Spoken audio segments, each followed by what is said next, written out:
राधे राधे दोस्तों, मैं रेशु एक नई कहानी लेकर आई हूँ।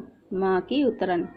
हमारे चैनल पर नए हैं तो चैनल को सब्सक्राइब कीजिए, लाइक कीजिए और शेयर कीजिए। ममता जैसे ससुराल आई, अभी बेचारी बैठी ही थी कि ममता की सास बोली, क्या दे दिया तेरी माँ ने आज तुझे। ममता के हाथों में थैला देखकर विनीता जी ने चश्मे के नीचे से झांकते हुए पूछ लिया। ममता ने एक बार थैले को देखा और हिचकिचाते हुए ममता ने थैले में से निकालकर एक सूट अपनी सास विनीता जी के सामने रख दिया। सूट को उलट पलट कर देखते ही विनीता जी का मुंह बन गया। ये सूट तो पहना हुआ लग रहा है। तेरी माँ ने क्या इस बार पुराने सूट दे दिए तुझे, और तू आराम से उनको लेकर भी आ गई। ना तुझे शर्म लगी और ना तेरी माँ को। माँ जी, इसमें शर्म की क्या बात है। माँ जी, वो माँ का ये सूट मुझे बहुत अच्छा लगता था, तो इस बार माँ ने ये सूट मुझे ही दे दिया। अच्छा, तो अब इतने बुरे दिन आ गए हमारे, जो अपने मायके की उतरन पहनोगी तुम। अरे, तुझे तो अक्ल नहीं, लेकिन तेरी माँ को तो सोचना चाहिए था ना। बेटी को उतरन देने से पहले आज ये सूट दे दी, कल को तेरे बच्चों के लिए तेरे भतीजे भतीजी के पुराने कपड़े भी दे देगी और तू आराम से ले आएगी कि तुझे बहुत पसंद थे। खबरदार, जो ये उतरन दोबारा इस घर में लाई है तो, कड़कते हुए विनीता जी बोली, और इसको पहनना भी नहीं मेरे सामने, समझी। ममता सहम कर रह गई। बात यह है कि आजकल ममता की माँ की तबीयत कुछ ठीक नहीं रहती थी, तो ममता पास में होने की वजह से रोज थोड़ी देर के लिए माँ से मिलने अपने मायके चली जाती थी। अब ऐसे समय में माँ और भाभी कुछ देना चाहती तो ममता खुद ही मना कर देती थी। कहती, मैं तो सिर्फ माँ से मिलने आती हूँ, इसलिए प्लीज आप लोग ये लेना देना मत किया करो। खुशी का माहौल हो तो मुझे भी कुछ लेना अच्छा लगता है, लेकिन इस वक्त आप लोगों पर बेवजह का बोझ डालना मुझे बिल्कुल अच्छा नहीं लगता। मुझे बहुत बुरा लगता है। बस मैं माँ के साथ ज़्यादा वक्त गुजारना चाहती हूँ, दिन भर उनकी खिदमत करना चाहती हूँ, और मुझे कुछ नहीं चाहिए। आज जब ममता अपने मायके माँ से मिलने गई तो माँ की अलमारी में टंगा बनारसी सूट देखकर बोल उठी, माँ, तुम्हारा ये सूट मुझे बहुत अच्छा लगता है। जब तुम इसे पहनती थी तो सच में बहुत सुंदर लगती थी। ये सूट आपको नानी ने दी थी ना माँ, बहुत ही प्यारा सूट है। तब ममता की माँ ने कहा, हाँ बेटा, लेकिन अब कहाँ मैं ये सूट पहनूंगी। तुझे पसंद है तो तू ले जा, मेरी निशानी समझकर, और तू पहनना। माँ की बात सुनकर ममता भावुक हो उठी। ऐसा क्यों बोल रही हो माँ, देखना तुम ठीक हो जाओगी।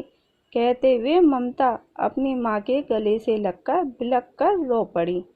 उसे भी अंदेशा था कि अब माँ ज़्यादा दिन नहीं रहने वाली थी, क्योंकि माँ को कैंसर हो गया था और वो लास्ट स्टेज पर था। बहुत डॉक्टर को दिखाया, लेकिन सबका कहना यही था, कोई फ़ायदा नहीं ऑपरेशन का, क्योंकि उम्र भी हो गई है और लास्ट स्टेज भी है। तो बस आप लोग सेवा करें जितने दिन भी हो सके। वापस आते वक्त माँ ने ममता के थैले में वो सूट डाल दिया, लेकिन जिस सूट को ममता माँ की निशानी समझकर लाई थी, वो उसकी सास को सिर्फ उतरन नजर आ रही थी, और उन्होंने बिना सोचे समझे ममता की बेइज्जती कर दी।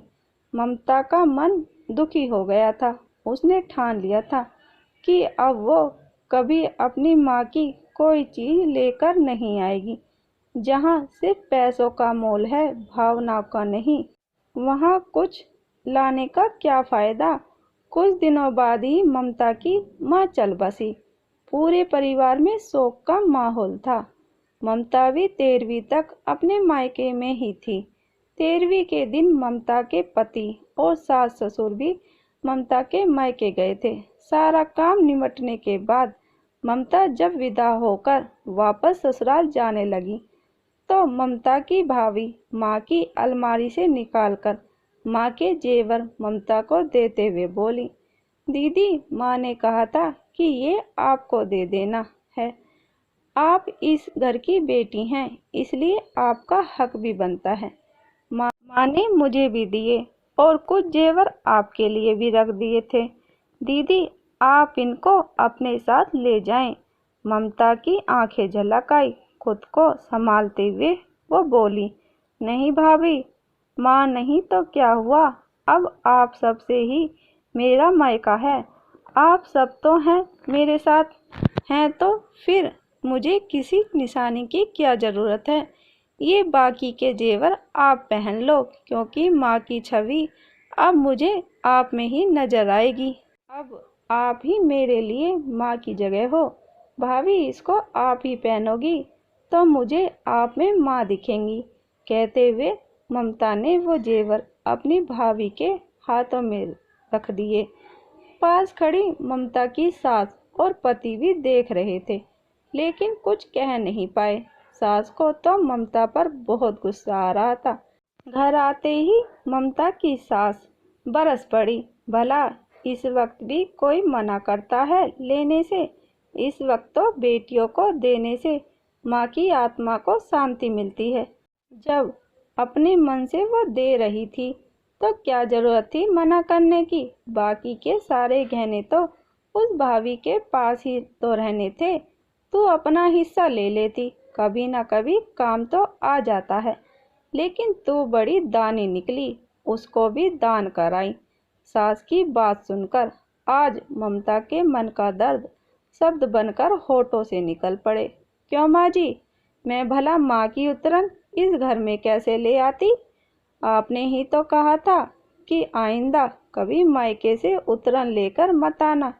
वो सूट तो माँ ने मुश्किल से 2-4 बार पहना था, लेकिन वो जेवर तो माँ हमेशा पहने रखती थी।